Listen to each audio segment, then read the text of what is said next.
салом бинандагони гиромӣ, нашри навбатии барномаи иттилоъоти ахборро мустақиман манзури шумо менамоем. бинандагони гиромӣ, таваҷҷӯҳ намоед ба паёми шодбошии президенти ҷумҳурии Тоҷикистон пешвои миллат муҳтарам Эмомалӣ Раҳмон ба муносибати рӯзи касби кормандони соҳаи тиб дар қироати ҳамкорамон. паёми шодбошии президенти ҷумҳурии Тоҷикистон пешвои миллат муҳтарам Эмомалӣ Раҳмон ба муносибати рӯзи касбии кормандони соҳаи тиб. муҳтарам табибону кормандон ва собиқадорони соҳаи тандурустӣ, ҳамаи шуморо ба муносибати ҷашни касбиятон рӯзи кормандони соҳаи тиб самимона табрик мегӯям. интихоби зодрӯзи донишманди бузургу фарзонаи тоҷик Абуалӣ ибни Сино ҳамчун ҷашни касбии шумо нишонаи возеҳи арҷгузории ҳукумати Тоҷикистон ба заҳмати содиқонаву софдилонаи кормандони соҳаи тиб, табибон ва ҳамшираҳои шавқат ба хотири ҳифзи саломатӣ ва наҷоти ҳаёти инсон мебошад. заҳмати шабонарӯзӣ ва садоқати шумо ба савганди табиб асоси солимӣ ва устувории ҷомеаи Тоҷикистон мебошад. табиб шахсияти соҳибкасбест, ки тамоми донишу таҷриба ва нерӯи зеҳнии худро барои ҳифзи саломатии мардум ва таҳкими солимии ҷомеа бахшидааст. аз ин рӯ касби табиб пуршарафтарин ва масъулиятноктарин касбҳои ҷаҳон ба ҳисоб меравад. имсол рӯзи кормандони тандурустӣ дар айёме таҷлил мегардад, ки мардуми Тоҷикистон бо рӯҳияи баланди ватандӯстӣ ва шукргузорӣ аз фазои озоду ободи кишвар ба ҷашни 35-солагии истиқлоли давлатӣ омодагӣ мебинанд. лозим ба ёдоварест, ки дар давраи исоҳиби истиқлолӣ маблағгузории соҳаи тандурустӣ сол ба сол бештар гардида, то имрӯз дар саросари мамлакат ҳазорҳо муассисаи наву замонавии тиббӣ бунёд карда шудаанд. муассисаҳои тиббии кишвар ҳоло бо таҷҳизоти замонавӣ таъмин мебошанд, ки барои ҷорӣ намудани усулҳои нави ташхису табобат ва беҳтар гардидани дастрасии аҳолӣ ба хизматрасониҳои тиббӣ мусоидат карда истодааст. ман дар суханрониҳои худ борҳо таъкид намудам, ки саломатии аҳолӣ сарвати асосии давлат ва шарти муҳими пешрафти ҷомеа мебошад. вобаста ба ин беҳтар намудани сатҳу сифати зиндагии мардум, ҳифзи саломатии аҳолӣ ва фароҳам овардани шароити арзандаи зиндагӣ барои ҳар як сокини мамлакат ҳадафи асосии сиёсати иҷтимоии давлат ба ҳисоб меравад. дар баробари рушди инфраструктур рақамикунонии соҳа низ бо суръат пеш меравад. ҷорӣ намудани низоми ягонаи иттилооти тандурустӣ, истифодаи сабтҳои электронии тиббӣ ва васеъ намудани хизматрасониҳои рақамӣ аз ҷумлаи иқдомҳое мебошанд, ки дар солҳои наздик сифати хизматрасониҳои тиббиро боз ҳам беҳтар хоҳад кард. ин тадбирҳо ба беҳтар гардидани сифати зиндагии мардум ва зиёд шудани давомнокии умри аҳолӣ мусоидат менамоянд. муҳтарам табибон, шумо намояндагоне касбе мебошед, ки бо умеду боварӣ, меҳрубониву садоқат ва ҳаёти инсон пайванди мустақим дорад. ҳар як шахси ранҷуру бемор, ки ба шумо муроҷиат мекунад, пеш аз ҳама ба донишу таҷриба ва муносибату муоширати неку хайрхоҳонатон эътимод мебандад. имрӯз ҷомеа аз кормандони тиб на танҳо дониши баланди касбӣ, балки ахлоқи ҳамида, меҳрубониву масъулиятшиносӣ, одоби муошират ва эҳтиром нисбат ба ҳар як беморро талаб менамояд. ин арзишҳо дар фаъолияти ҳар як табиб бояд дар мақоми аввал қарор дошта бошанд. ҳамзамон бо ин рушди босуръати тибби муосир аз ҳар як мутахассис тақозо менамояд, ки донишу малакаҳои худро пайваста такмил диҳад, технологияҳои навро аз худ намояд, таҷрибаи пешқадами ҷаҳониро омӯзад ва онро дар амал татбиқ созад. илм ҳамеша дар ҳоли ҳаракату пешрафт аст ва табиби муваффақ бояд омӯзандаи ҳамешагӣ бошад. муҳтарам кормандони соҳаи тиб ва олимону донишмандон, бузургдошти номи Абуалӣ ибни Сино, фарзанди фарзонаву чеҳраи барҷастаи миллати тоҷик дар кишвар ва ҷомеаи мо танҳо як эҳтироми рамзӣ нест. тавре ки дар яке аз вохӯриҳо бо кормандони соҳаи тиб гуфта будам, нуфузи ибни Сино дар таърихи тиб бо нуфузи Арасту дар таърихи фалсафа қобили муқоиса аст. хизмати ибни Сино дар рушди соҳаҳои гуногуни илм, аз ҷумла илми тиб, ниҳоят бузург буда.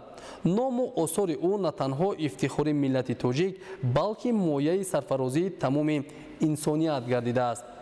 ба шарофати ақлу заковат, донишу истеъдоди фавқулода ва заҳмати шабонарӯзӣ номи ӯ дар саҳифаҳои таърихи башарият ва илми ҷаҳонӣ бо ҳарфҳои заррин сабт шудааст. аз миёни осори арзишманди ӯ китоби машҳури қонуни тиб яке аз муҳимтарин сарчашмаҳои илми тиб мебошад, ки машҳуртарин асари тиббӣ дар тамоми таърихи инсоният ба шумор рафта зиёда аз 600 сол ҳамчун дастури бунёдии таълимӣ дар донишгоҳҳои пешрафтаи олам истифода гардидааст.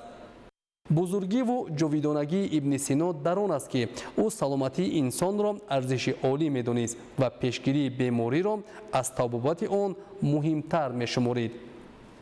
ҳанӯз 1000 сол пеш ӯ дар бораи аҳамияти ҳавои тоза, оби босифати нӯшокӣ, ғизои солим, покизагии муҳити зист, фаъолияти ҷисмонӣ, беҳдошти шахсиву ҷамъиятӣ, тарзи ҳаёти солим ва ҳифзи саломатии модару кӯдак андешаҳои муҳиму судманди илмӣ баён кардааст. ҳоло ин андешаҳо заминаи устувори илми тибби муосир, тандурустии ҷамъиятӣ, беҳдошт ва тибби профилактикиро ташкил медиҳанд. ба ҳамин хотир мероси гаронбаҳои илмии Абуалӣ ибн Сино барои мо мояи ифтихори милливу таърихӣ мебошад. маҳз ҳамин эҳтирому гиромидошт ба мероси беназири ӯст, ки имрӯз номи Абуалӣ ибн Синоро дар муҳимтарин муассисаҳои илмиву таълимии кишвар ва дигар ниҳодҳои давлатӣ ҷовидона гардондааст.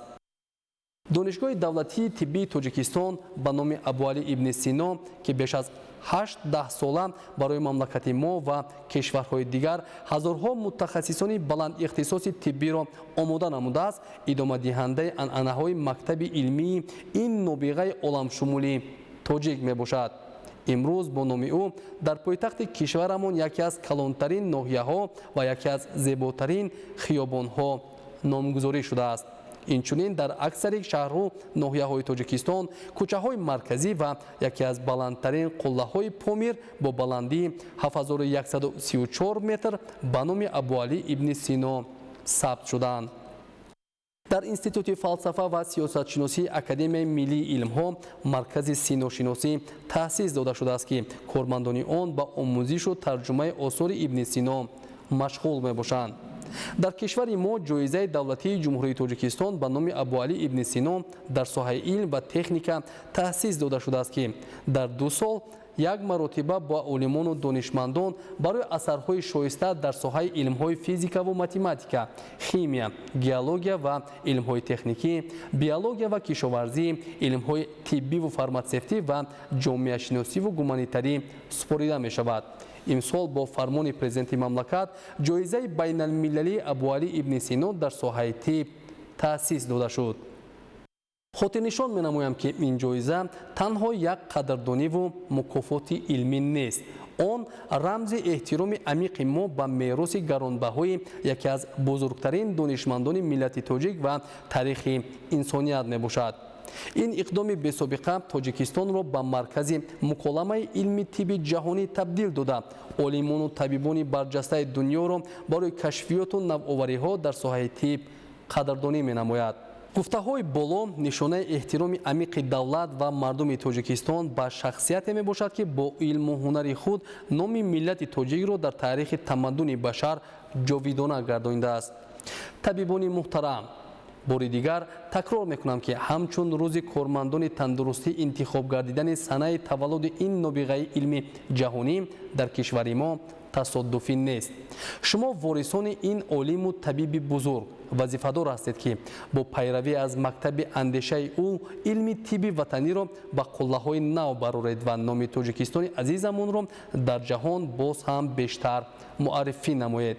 бигзор заҳматҳои шабонарӯзии шумо ҳамеша бо эҳтирому самимияти мардум қадрдонӣ гарданд.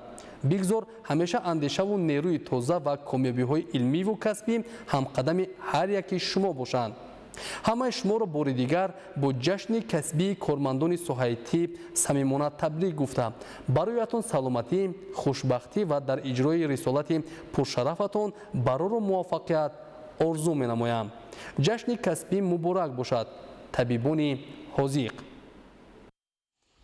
таҳлилҳо нишон медиҳанд, ки сайёҳӣ дар Тоҷикистон ҳамчун соҳаи афзаланок иқтисоди миллӣ бо суръати баланд рушд мекунад. Тоҷикистон барои дӯстдорони табиат, кӯҳнавардӣ ва таърихи бостонӣ хатсайрҳои беҳтаринро пешкаш менамояд. дар замони соҳибистиқлолӣ сокинони кишвар бештар ба гӯшаҳои зебои Тоҷикистон ба сафар мебароянд, ки ин омил барои рушди сайёҳии дохилӣ заминаҳои мусоидро фароҳам меорад. идомаи мавзӯъ дар гузориши навбатӣ. дар идомаи татбиқи барномаи хатсайрҳои сайёҳии дохилӣ 15 ва 16 август барои кормандони сохторҳои мақомоти иҷроияи ҳокимияти давлатии шаҳри Душанбе хатсайри сайёҳии Душанбе, Данғара, Кӯлоб, Восе, Муъминобод ташкил карда шуд. дар доираи хатсайр кормандони мақомоти иҷроияи ҳокимияти давлатии шаҳри Душанбе ва сохторҳои он аз як қатор мавзеъҳои муҳими тарихию фарҳангӣ, осорхонаҳо ва маконҳои ҷолиби сайёҳии ноҳияҳои Данғара, Восе, шаҳри Кӯлоб ва ноҳияи Муъминобод боздид намуданд. нахуст иштирокчиён ба ноҳияи Данғара сафар намуда аз қасри фарҳанг дидан карданд.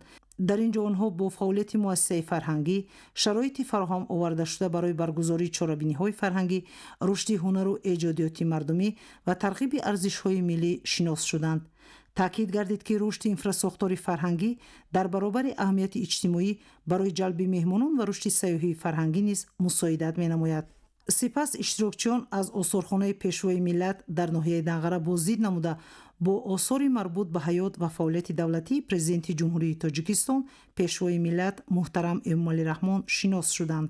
дар осорхона иштирокчиён аз толорҳои намоишӣ, маводу ҳуҷҷатҳо ва дигар нигораҳои ба фаъолияти сиёсиву давлатии пешвои миллат бахшидашударо тамошо карданд. дар идома иштирокчиён дар ноҳияи Восе аз қалъаи Ҳолбук ва осорхонаи он дидан намуданд. ин ёдгории бостонӣ аз ҷумлаи мавзеъҳои муҳими тарихии минтақа ба шумор рафта, аз таърихи шаҳрсозӣ, фарҳанг ва тамаддуни гузаштагони тоҷик дарак медиҳад. зимини боздид иштирокчиён бо бозёфтҳои бостоншиносӣ, осори таърихӣ ва маълумоти марбут ба зиндагӣ ва фарҳанги сокинони ин маркази қадима шинос шуданд. мавҷудияти чунин ёдгориҳои тарихӣ барои рушди сайёҳии фарҳангӣ ва маърифатӣ имконияти мусоид фароҳам оварда таваҷҷӯҳи меҳмононро ба таърихи кӯҳан ва мероси ғании фарҳангии Тоҷикистон ҷалб менамояд. дар ноҳияи Восе иштирокчиён аз ҳавзи Носкул боздид намуда бо хусусиятҳои табиӣ ва муҳити зебоманзари ин мавзеъ шинос шуданд. боздид аз чунин мавзеъҳо барои иштирокчиён имконият фароҳам овард, ки бо захираҳои табиӣ ва имконияти рушди сайёҳии экологӣ ва истироҳатӣ дар минтақа аз наздик ошно гарданд. дар идомаи хатсайр иштирокчиён ба ноҳияи Муъминобод сафар намуда аз осорхонаи тариху кишваршиносии ноҳия боздид карданд. дар осорхона ба онҳо оид ба таърихи ноҳия, зиндагӣ ва рӯзгори мардум, анъанаҳои миллӣ, ҳунарҳои мардумӣ ва дигар ҷанбаҳои таърихиву фарҳангии минтақа маълумот пешниҳод гардид. шиносоӣ бо нигораҳои осорхона ба иштирокчиён имкон дод, ки дар бораи гузашта ва фарҳанги мардуми ин минтақа маълумоти бештар пайдо намоянд. яке аз бахшҳои ҷолиби хатсайр боздид аз мавзеи машҳури Чилдухтарон буд. иштирокчиён бо табиати зебо, кӯҳҳои сарбафалаккашида ва манзарҳои дилфиреби ин гӯшаи кишвар шинос шуда, дар доираи барномаи сафар дар кӯҳҳои Чилдухтарон пиёдагардӣ анҷом доданд. ин қисми барнома барои тарғиби сайёҳии пиёдагардӣ, кӯҳгардӣ ва тарзи ҳаёти фаъол мусоидат намуд. дар мавзеи Чилдухтарон қадамҷои пешвои миллат марбут ба сафарҳои корӣ ва ташаббусҳои созандаи президенти ҷумҳурии Тоҷикистон муҳтарам Эмомалӣ Раҳмон аст, ки ин минтақаи дурдастро ба як мавзеи муосири сайёҳӣ ва обод табдил додааст. дар мавзеи Чилдухтарон инчунин барномаи фарҳангӣ ташкил карда шуд, ки ба сафар рӯҳияи идона бахшид. иштирокчиён дар фазои табиати Кӯҳистон аз барномаи фарҳангӣ баҳравар шуда бо анъанаҳо ва муҳити фарҳангии минтақа аз наздик ошно гардиданд. хатсайри сайёҳӣ ба шаҳри бостонии Кӯлоб идома ёфт.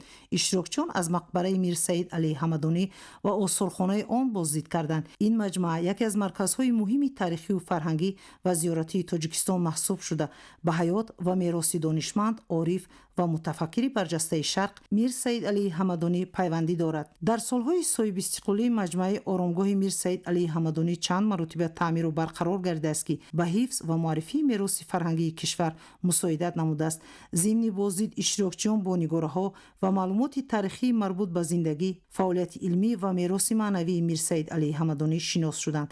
баъдан онҳо аз осорхонаи 2700-солагии шаҳри Кӯлоб дидан намуда бо таърихи чандин ҳазор солаи шаҳр, бозёфтҳои бостоншиносӣ ва марҳилаҳои гуногуни рушди фарҳангиву иҷтимоии ин минтақа ошно гардиданд.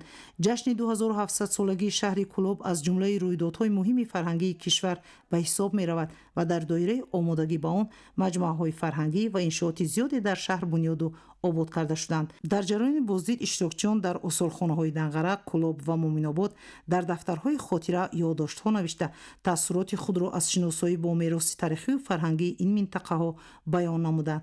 Хатсайрҳои сайёҳии дохилӣ барои кормандони мақомоти иҷроияи ҳокимияти давлатии шаҳри Душанбе ва сохторҳои он бо мақсади рушди сайёҳии дохилӣ, муаррифии имконияти бои таърихию фарҳангӣ ва табиии мамлакат, тарғиби тарзи ҳаёти солим, таҳкими ҳисси ватандӯстӣ ва баландбардоштани маърифати сайёҳии шаҳрвандон роҳандозӣ гарданд. Татбиқи ин иқдом дар асоси дастури раиси шаҳри Душанбе ва бо мақсади иҷрои супориши роҳбари дастгоҳи иҷроияи президенти ҷумҳурии Тоҷикистон оид ба рушди сайёҳии дохилӣ ба роҳ монда шуда, дар доираи он кормандони мақомоти шаҳр аз мавзеъҳои муҳими таърихӣ, фарҳангӣ ва сайёҳии минтақаҳои гуногуни мамлакат боздид менамоянд. 35 соли соҳиби истиқлолӣ, 35 соли музаффарият ва муваффақиятҳои сокинони хушбахти Тоҷикистони азиз. дар замони соҳиби истиқлолӣ сайёҳон аз тамоми дунё ба Тоҷикистон меоянд ва онҳо албатта баъд аз сайру сайёҳат дар гӯшаҳои зебои Тоҷикистон бо таъссуроти нек ба сарзамини хеш бармегарданд. мо ифтихор менамоем ки ин гуна сарзамини обод ва зебо дорем. Дилбар Наҷмиддин, Билоли Маҳмадалӣ барои барномаи иттилоотии ахбор. бинандагони гиромӣ, барномаи иттилоотии ахбор ба анҷом мерасад. Тансиҳату хонобод бошед.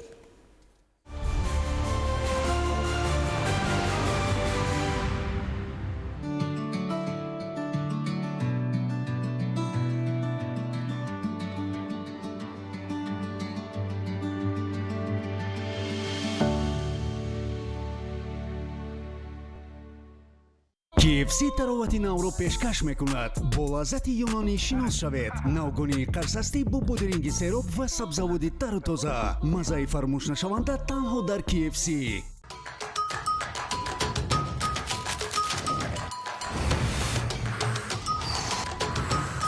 Евроэкспресс. Большая порция вкусного обеда по швейцарской технологии. Боль в спине, боль в шее, боль в суставах. Если Б, на помощь придет А.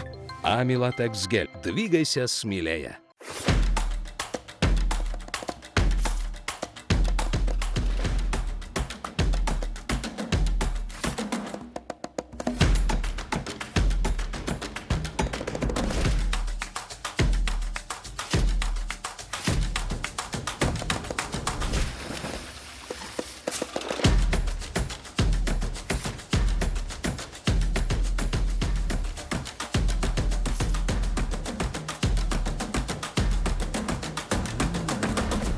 акома ҳасиб дар ҳама лаҳзаҳои ҳаёт.